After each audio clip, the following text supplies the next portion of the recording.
It was a cold, misty evening when I found myself walking down a road I never intended to take. The headlights of passing cars barely cut through the dense fog, and the hum of engines blended into the eerie silence of the night. This road held a history, one deeply intertwined with my own.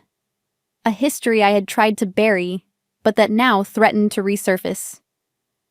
A few years ago, in my early 20s, I was in a horrific car accident. A drunk truck driver plowed into my car, shattering not only my bones, but also my trust in those closest to me.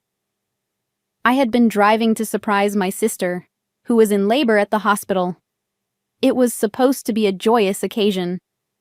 Instead, it became the darkest chapter of my life. My arm was broken, and learning to walk again was an uphill battle.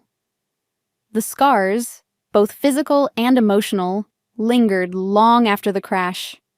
What hurt more than the accident itself was the realization that my family, who I thought would be my anchor during this storm, was nowhere to be found. My parents and sister, preoccupied with the birth of my niece, never came to see me. Not even days after the baby was born. The hospital room was cold, sterile, and lonely, save for the presence of a friend who stayed by my side. Every day, I would ask the hospital staff if my parents had called, only to be met with silence. When I finally managed to reach them, their indifference cut deeper than any physical pain I had endured. "We were busy with your sister," they said, as though that justified everything. They even went as far as to blame me for the accident, calling me irresponsible for driving late at night. My attempts to explain my intentions fell on deaf ears. It was then that I realized the depth of the favoritism that had always defined our family dynamics. My sister, the golden child, could do no wrong. I, on the other hand, was the reliable one, the strong one, expected to fend for myself. The accident changed my life in more ways than one. My friends became my family, taking turns visiting me, bringing me books and encouragement. Their support was the only reason I pushed through the grueling months of rehabilitation. Mary, a close friend, visited daily, often saying, "If your parents won't come, I'll be your family instead." Her words were a balm to my aching heart. My colleagues, too, showed a kindness that my own blood relations had denied me, often stopping by to check on me and keep me connected to the world outside those hospital walls. But even as I recovered physically, the emotional wounds deepened. My parents never visited, not even once. They didn't ask about my condition or offer any help. Yet I continued to send them money every month, a habit ingrained from years of being the dutiful daughter. Perhaps deep down, I hoped this act of responsibility would bridge the growing chasm between us. It didn't. 3 years passed, and my relationship with my family remained fractured. My parents had never acknowledged their neglect, and I had learned to cope without their presence. That is, until one fateful dinner party changed everything.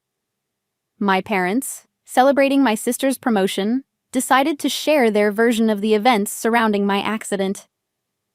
Their story painted me as the villain, an unforgiving daughter who had severed ties over a misunderstanding.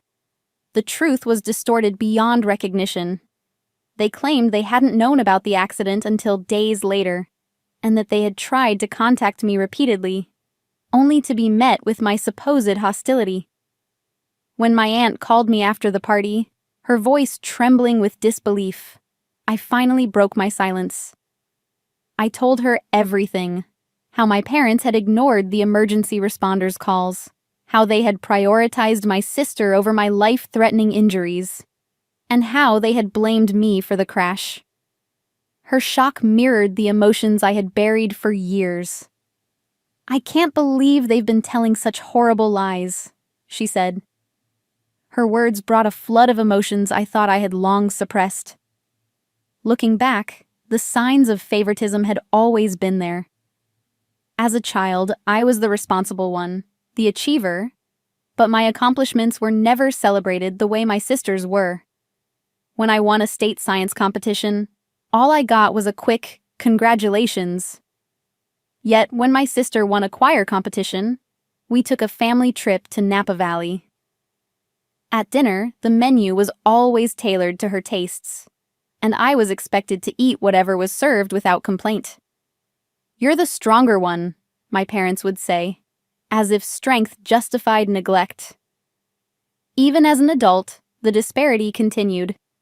While I worked tirelessly to build a career in IT, becoming a project manager at 28, my sister, who had dropped out of college, was praised for finding her own path. When my father fell ill and retired early, I stepped up, sending money home to support my family. But no matter how much I gave, it was never enough.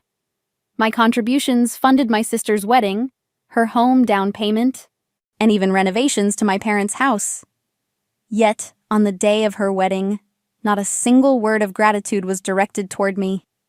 Instead, I watched from the sidelines as my family basked in the glow of her achievements.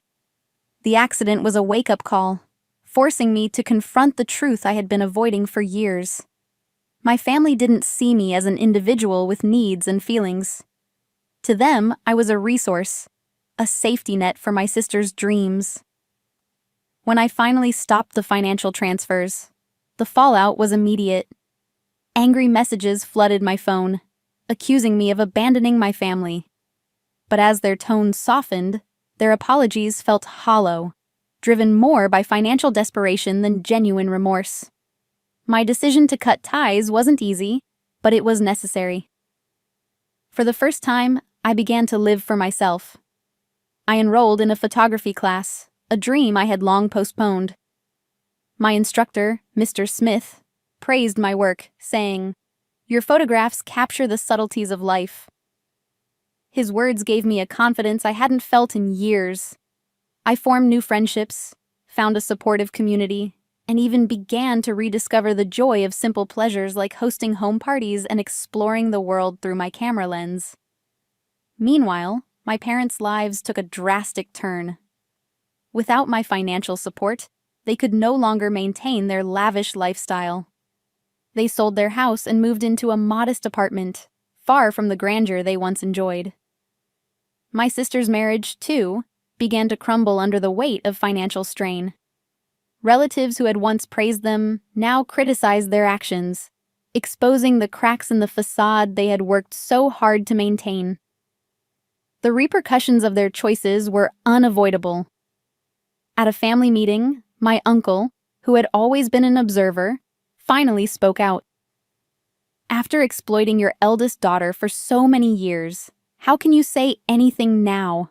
he said, his words cutting through the room like a knife. My parents, once the center of attention, now sat in silence, unable to defend themselves. Their fall from grace was as inevitable as it was tragic. Though I occasionally feel a pang of guilt, I know I made the right choice. For the first time, I am living a life free from the shadows of their expectations. My days are filled with creativity, connection, and genuine joy. The walls of my new condominium, adorned with my photographs, reflect a life reclaimed. And while I wish things had been different, I am finally at peace, knowing that I have chosen myself. In the end, the accident was both a tragedy and a turning point. It forced me to confront the harsh realities of my family's dynamics and gave me the strength to break free. Perhaps they will someday realize the weight of their actions, but I can no longer carry that burden. This is my story, one of pain, resilience, and ultimately, freedom.